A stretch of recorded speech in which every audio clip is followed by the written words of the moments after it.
Green on KDWN 720 AM in Las Vegas. Again, our show is produced by Green Alliance, and I'm your host, Stan Hannell, sitting in for Paul Ira. If you have any questions for Dave Tina or for Louise Helton or Scott Shaw, please call at 702-257-5396. That's 702-257-5396. And so I want to thank you again for your time today, Dave. I know you're busy with Urban Nest Realty. You guys have been expanding quite a bit this year, as well as your chores with the GLVAR. So you've been a busy man.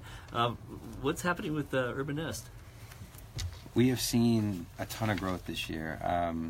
We're at a 5.5-year mark, and it's that time where, we hit a plateau, and now we're in a full growth. We just opened a Southwest office by IKEA, and we're expanding. We had a little spot in Green Valley, and we're expanding in the district, and then maybe Northwest by next year. So we're looking to cover all four corners of the city, and we're a large independent boutique, and we're fiercely independent, and we're all about doing the right thing and taking care of our agents and taking care of the community. So. Thank you for your time. I appreciate it. And thank you for your service with the GLVAR. It's been a good year. I think everybody's smiling, so that's great. Great work. Thank you. And then I'd also like to introduce Louise Helton and Scott Shaw from 1 Cent Solar. Can you tell us a little bit about your company as well? Well, sure. We're a full C2 electrical contractor that specializes in solar. We incorporated back in 2007, so we've been around for a really long time. We made it through that really tough economic period that we all suffered through, and everybody has war stories about. And then solar came back, and then we had another trouncing with policy decisions that had been made. We were one of the few companies that were able to make it through that.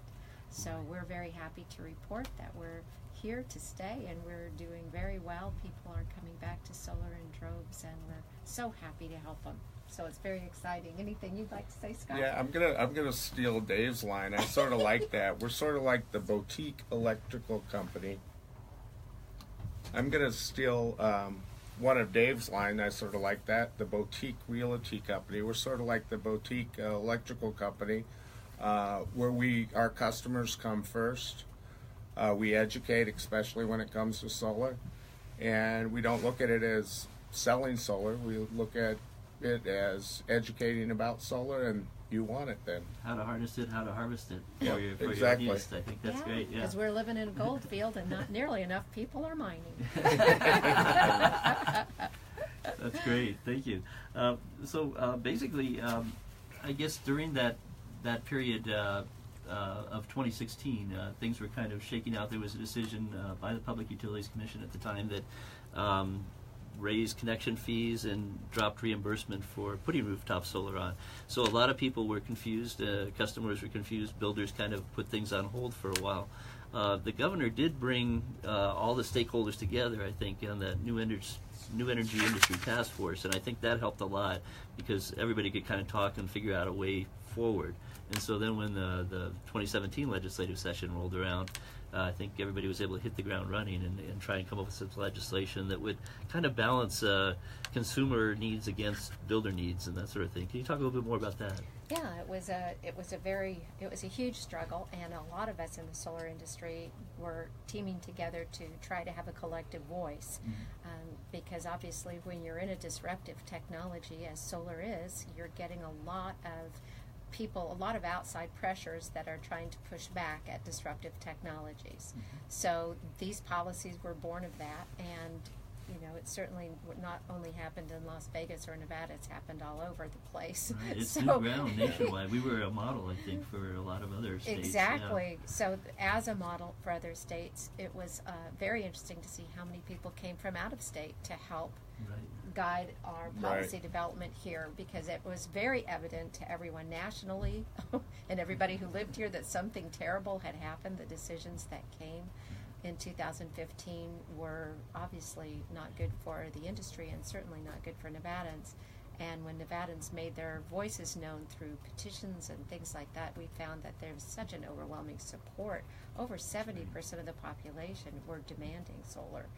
be treated fairly. And so in the subsequent legislation that happened in 2017 and the direction that the Public Utility Commission has taken, as well as looking forward to energy choice that was created by the virtue of the referendum that was passed Right. overwhelmingly, energy is a very big centerpiece of what's going on these days in policies. Yeah, and it's still in transition.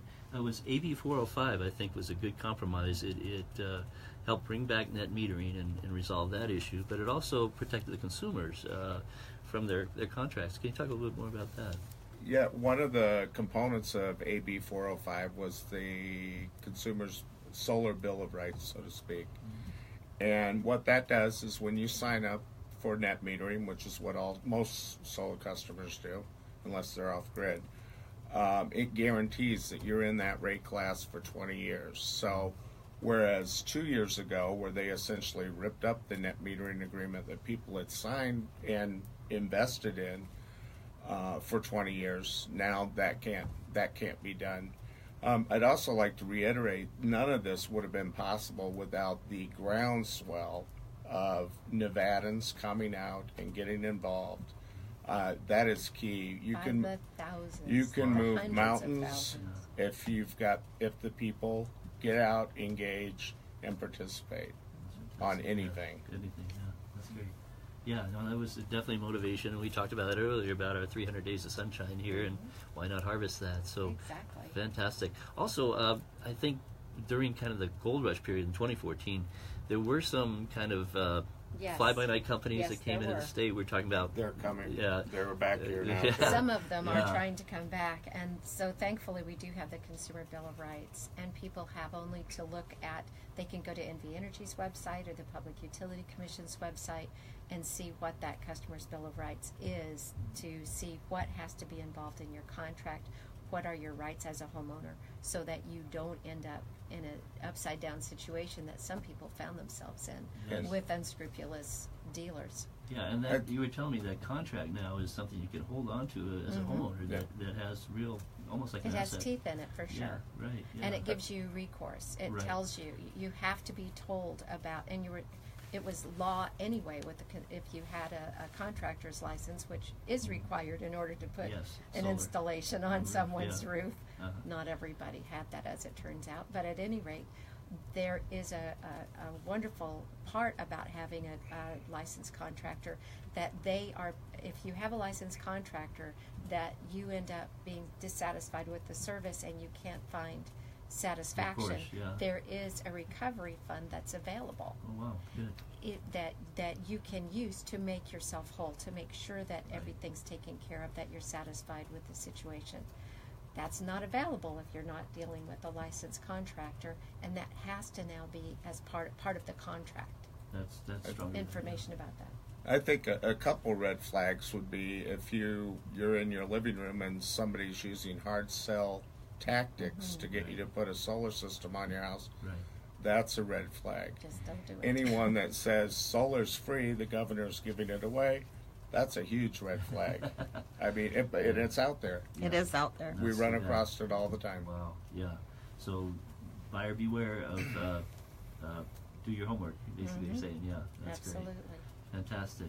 And so basically, this year, AB 405 was passed, and then the NV Energy Utility, every 3 years, they work with the Public Utilities Commission to go through a general rate case to kind of review rates and policies and everything. And so that's kind of coming to an end this year. And where's that at now? This was their year. They do a 3-year rate case, and the third year of the previous rate case, they spend the whole year just about determining what's going to happen for the following 3 years. Right.